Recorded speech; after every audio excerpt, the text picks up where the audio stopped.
आजचा आपला चिंतनाचा विषय आहे वाट पाहू नका.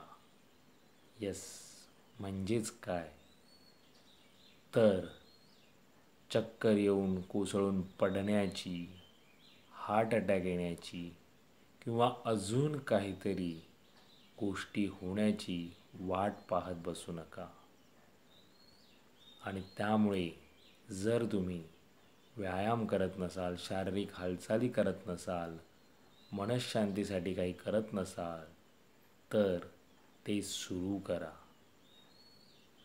आपण नंतर करू असं म्हणत म्हणत हा नंतर आपला कधी येत नाही आणि कधीतरी ते ट्रिगर होतं आणि मग आपल्याला डॉक्टर जेव्हा सांगतात तेव्हा आपल्याला चालायला वेळ मिळतो, मग व्यायाम करायला वेळ मिळतो, मनःशांतीसाठी मेडिटेशन्स वगैरे करण्याचा वेळ मिळतो. पण हे ट्रिगर होत तोपर्यंत आपल्याला आधी भरपूर कारणं असतात आणि त्यातलं महत्त्वाचं कारण आपण जे देतो ते वेळ मिळत नाही. ते तर कारण एकदम खोटेपणाचं आहे. तुम्ही स्वतःला विचारा, दिवसभरामध्ये तुम्हाला 10 मिनटं किंवा एक 20 मिनटाचं शारीरिक हालचाली करण्यासाठीचा वेळ मिळत नाही. आणि मुळातच काहींचे स्वभाव असे असतात की ठीक आहे काही नाही, काही गरज नाही आहे, आम्ही आहोत ते असे व्यवस्थित आहोत. मग ते पोट पुढे वाढलेलं असू दे किंवा अजून काही. पण एक लक्षात घ्या, आपण जसे वागतो तसंच आपल्याला पाहून, आपल्याला ऐकून आपल्या घरातली पुढची पिढी वाढत असते.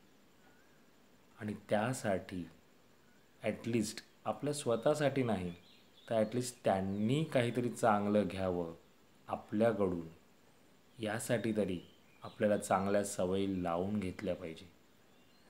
आणि मुळातच आपल्याला हे का कळत नाही आहे की जे आपण काही करणार आहोत, ज्या चांगल्या सवयी आहेत, जसं सकाळी लवकर उठणं, रात्री लवकर झोपणं, मोबाईलचा वापर कमी करणं, व्यायाम करणं, योगा करणं, मेडिटेशन्स करणं, ह्या चांगल्या सवयी आपल्या सुदृढ आरोग्यासाठीच आहे.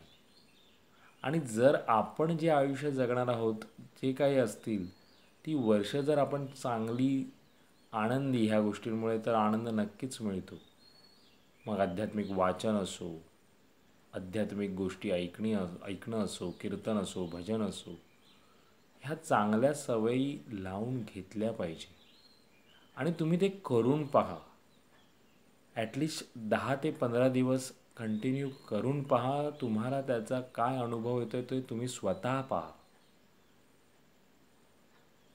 म्हणून मला एवढंच म्हणायचं होतं की आपण ह्या गोष्टीवर चिंतन करायचं आहे की आपल्याला त्या क्षणाची वाट पाहायची नाही आहे. म्हणजे तुम्ही कुठेतरी कोसळून पडताय आणि नंतर पूर्ण जे आहे ना, आपल्याबरोबर जे असतात त्यांचं पण आयुष्य उद्ध्वस्त होतं. आपलं तर होतं, पण आपल्याबरोबर जे आहेत ना, त्यांचंही आयुष्य पुढचं उद्ध्वस्त होतं. उद्ध्वस्त व्हायला वेळ लागत नाही आहे. म्हणून वाट पाहू नका आणि चांगल्या सवयी लावून घ्या. चालायला जा, सकाळी धावायला जा, काही चांगले प्रकार करा, आध्यात्मिक वाचन करा. हे असं भरपूर काही आहे. आणि तुम्ही जर कराल ना, तर ती सवय तुमच्या घरातल्या मुलांना लागेल, तुमच्याकडे पाहून लागेल. दुसऱ्यांकडे पाहण्याची गरज नाही आहे त्यांना. तुम्ही त्यांचे हिरो आहात आणि असलं पाहिजे.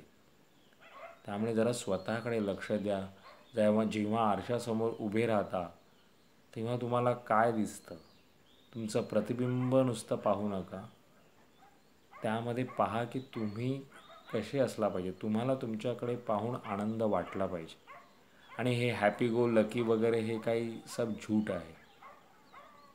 तुमचं अवाढव्य शरीर वाढलेलं आहे, तुम्हाला चालताना तुमच्या शर्टाची बटणं लागत नाही आहेत, कसं वाटतं ते. त्यामुळे जरा याच्यावर विचार करा, चिंतन करा आणि वाट पाहू नका, सुरुवात करा. पुन्हा भेटू उद्या एका नवीन विषयासोबत. तोपर्यंत नमस्कार.